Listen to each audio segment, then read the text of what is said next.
বন্ধুগণ, আপনারা তো গর্ব করতে পারেন এই দেশে যা কিছু মহান অর্জন হয়েছে, অর্জন হয়েছে বিএনপির হাতে।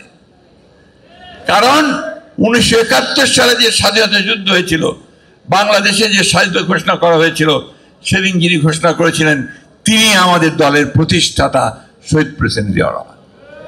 আপনি গর্ব করতে পারেন যে একদলের শাসন ব্যবস্থা বাকশাল থেকে তাকে সামনে নিয়ে এসে যে প্রথম যে রাজনৈতিক সংস্কার করা হলো, একটা মুক্ত একটা রাজনীতি, একটা বহুদলীয় গণতন্ত্র, এটা কিন্তু শহীদ প্রেসিডেন্ট জিয়াউর রহমান হয়েছিল।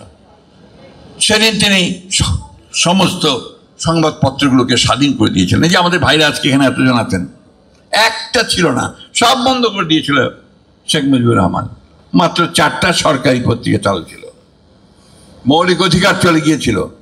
এই কথাগুলো বারবার বলতে হবে, কারণ ওই ফ্যাসিস্টরা তারা এই দেশকে ওইভাবে বরাবর চিন্তা করেছে, দেশকে তারা এইভাবে গোলাম বানিয়ে রাখতে চেয়েছে।